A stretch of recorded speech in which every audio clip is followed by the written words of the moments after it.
ఈ రాష్ట్ర యువత పట్ల నా యొక్క ఏ విధంగా చెప్పాలో చెప్పలేను.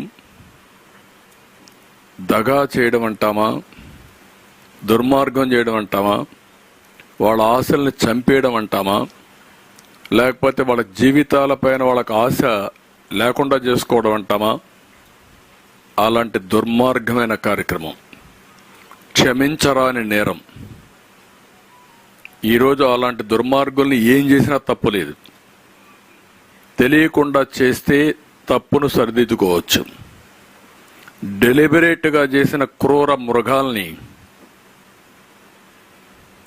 పిల్లల జీవితాల్ని ఎక్కడికక్కడ గొంతు నమిలేసి మెడ నమిలేసి చంపేసే క్రూర మృగాల్ని ఏమనాలి నాకైతే అర్థం కావడం లేదు. అమ్మకానికి ఏపీపీఎస్సీ ఉద్యోగాలు, కేంద్రంలో యూపీపీఎస్సీ ఉంటుంది. ఐఏఎస్ ఐపీఎస్ని సెలెక్ట్ చేస్తారు. ఐఆర్ఎస్ లేకపోతే ఇండియన్ ఫారిన్ సర్వీస్, రైల్వే సర్వీస్ని తయారు చేస్తారు. రాష్ట్రాల్లో ఆ తర్వాత వచ్చే ఉద్యోగాలన్నింటికీ రాష్ట్ర సర్వీస్ కమిషన్లు ఉంటాయి. ఆంధ్రప్రదేశ్ స్టేట్లో స్టేట్ సర్వీస్ కమిషన్, తెలంగాణ స్టేట్లో స్టేట్ సర్వీస్ కమిషన్ మారిగా ఉంటాయి. ఇలాంటి కీలకమైనటువంటి ఉద్యోగాలు ఇవి.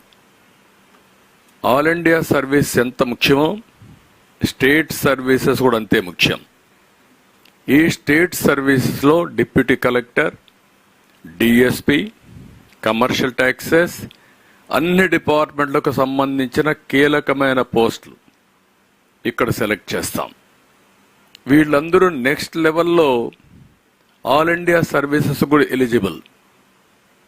ఇక్కడ సెలెక్ట్ అయిన డిఎస్పి రేపు ఎస్పీ అవుతాడు. ఇక్కడ సెలెక్ట్ అయిన డిప్యూటీ కలెక్టర్ కలెక్టర్ అవుతాడు.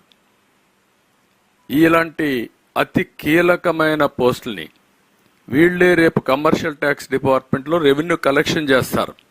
ఇన్కమ్ ట్యాక్స్ ఆఫీసర్స్ ఎంత ముఖ్యమో కమర్షియల్ ట్యాక్సెస్లో కానీ మున్సిపల్ అడ్మినిస్ట్రేషన్లో కూడా గ్రూప్ 1 సర్వీసెస్ ఉంటాయి, గ్రూప్ 2 సర్వీసెస్ ఉంటాయి. ఇలాంటివన్నీ ఉంటే భారత రాజ్యాంగ ప్రకారం మనకి ఇచ్చిన హక్కు. నిరుద్యోగ జీవితాల్లో నిరుద్యోగులే కాదు, ఇది ఈరోజు ప్రతి ఒక్కరి ఆశ ప్రజాసేవ. కొంతమంది రాజకీయాల ద్వారా పవిత్రమైన వృత్తిని ఎంపిక చేసుకొని సర్వీస్ చేయాలనుకుంటే ఈరోజు ఐటీలో కోట్ల రూపాయలు ఆదాయం వచ్చినా కాదు, నేను ప్రభుత్వ సేవలు అందించాలని గ్రూప్ 1కి గ్రూప్ 2కి ఇవన్నీ వస్తారు, అటు కేంద్రానికి ఇటుగానే. నేను చాలా మందిని చూశాను. వాళ్ళకొక కళ. ఆ కళ ఏంటంటే నేను సర్వీస్ కమిషన్లో సెలెక్ట్ అయ్యి మెరిట్లో రాష్ట్ర ప్రజలకు పేదరిక నిర్మూలన చేయడానికి నేను ముందుకు రావాలి అనేది వాళ్ళ ఆలోచన. అలాంటిది మీరు చూస్తే ఈరోజు నాటి చైర్మన్ ఆ రోజు చేసిన వాళ్ళందరినీ, ఎప్పుడు కూడా నేను 45 సంవత్సరాల రాజకీయాల్లో ఉన్నా, చైర్మన్ వేసే వ్యక్తిని రాష్ట్రంలో ఉండే వాళ్ళందరినీ ఎతికి నీతి నిజాయితీ సమర్థతకు పెద్దపీట వేసి నామినేట్ చేస్తాం. అక్కడ కాంప్రమైజ్ ఉండకూడదు. చైర్మన్ కాంప్రమైజ్ అయితే ఇంక బోర్డు అంతా కూడా సర్వనాశనం అయిపోతుంది. అందుకే మీరు చూస్తే ఆ రోజు ఉదయ భాస్కర్